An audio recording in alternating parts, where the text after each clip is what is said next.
બુટલેગરોનો ત્રાસ બહુ છે. 20 વર્ષથી હેરાન થઈ ગયા છે બધા. અમારે દેવી પ્રોજેક્ટ સમાજ 2-5 વર્ષે આવા મર્ડર થાય છે. અમારો છોકરો નિર્દોષ મરાઈ ગયો. આજે અમે કમિશનરને મળ્યા, કીધું કે ભાઈ આ બધું ઘટના કોઈ પણ બને ને એની પાછળ જવાબદાર દારૂ ને ડ્રગ્સ હોય. દારૂ પી જાય તો એક્સિડન્ટ કરે, ડ્રગ્સ પી જાય એક્સિડન્ટ કરે, દારૂ પી જાય તો તલવારો મારે. તો આ શું તમાશો? મેં કમિશનર સાહેબની રજૂઆત કરી, એને કીધું અમે કરશું એમ. જોઈએ મારો એક છોકરો છે. મારા કોઈ સમાજને કઈ એવું થાય નહીં, બીજા લોકો એવું કરવા આવવાનું. ના ના ના, આવા લોકોનો ત્રાસથી છુટકારો મેળવો, તેથી અમારો સમાજ કાલે જીવી શકે. નાનો સમાજ છે, એ રોજગાર લારી ચલાવીને પોતાના ગુજરાન ચલાવે છે. અમારો દેવી સમાજ, બીજો અમારો દેવી પૂજક સમાજ કઈ રીતે જીવી શકશે આવા બુટલે કરો તો ત્રાસથી? ત્રાસ છે નહીં. આ માત્ર બુટલેગરોનો અને ગુંડા બદમાશોનો ત્રાસ તો ઘણો છે. મેં આજે સાહેબને રજૂઆત કરી છે, કડક હાથે રજૂઆત કરી કે ભાઈ આ તો એક ચીજ કાલે અમારે બીજાની ઉંમર છે, તેને જવાબદાર કોણ? અત્યારે સરકારને સખ્ત સખ્ત કાર્યવાહી પગલા લેવું. ગોપાલભાઈ, પહેલા તમારા પછી એમનું શું આજે ખાસ રજૂઆત થઈ? 2 દિવસ પહેલા દારૂ પીવાના પૈસા માંગવા જેવી નજીવી બાબત, એમાં હત્યા થઈ ગઈ, ખૂન કરી નાખ્યું એક નાબાલિગ છોકરાનું. એટલી બધી ઘાતકી અને ક્રૂર ઘટના ગુજરાતમાં, એમાંય સુરતમાં કે જ્યાં ગૃહમંત્રી રહેતા હોય એવા ગામમાં આ ઘટના બને, એ આખા ગુજરાત માટે શરમનો વિષય છે.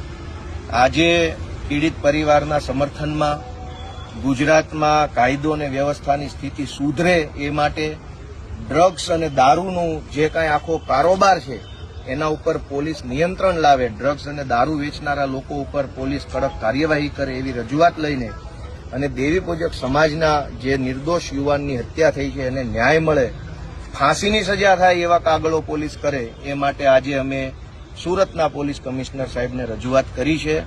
રજૂઆત સાંભળ્યા પછી એમણે સરકારી જવાબ આપ્યો છે. અમે આશા રાખીએ છીએ કે આના ઉપર કંઈક કડક કાર્યવાહી થાય. ગૃહ રાજ્યમંત્રીના શહેરમાં આ પ્રકારની પ્રવૃત્તિઓ વિશે શું કહેવું છે?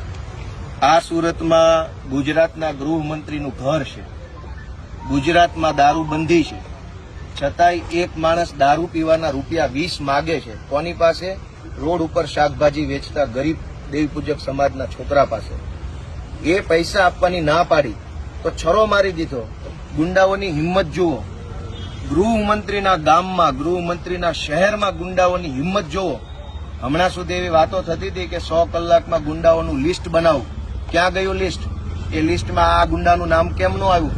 આ માણસ કેવી રીતે બાકી રહી ગયો? 100 કલાકમાં લિસ્ટ બનાવવા નીકળ્યા હતા, તો આ ખૂની માણસો કેવી રીતે લિસ્ટમાં ના આવ્યા? કોઈ નિર્દોષ પરિવારનો દીકરો છીનવી લીધો, પરિવાર નોંધારો થઈ ગયો, એની ભરપાઈ કોણ કરશે? એટલે આજે અમે સુરતના પોલીસ કમિશનરને આવેદનપત્ર આપીને રજૂઆત સ્પષ્ટ કરી છે કે પીડિત પરિવારને ન્યાય મળવો જોઈએ.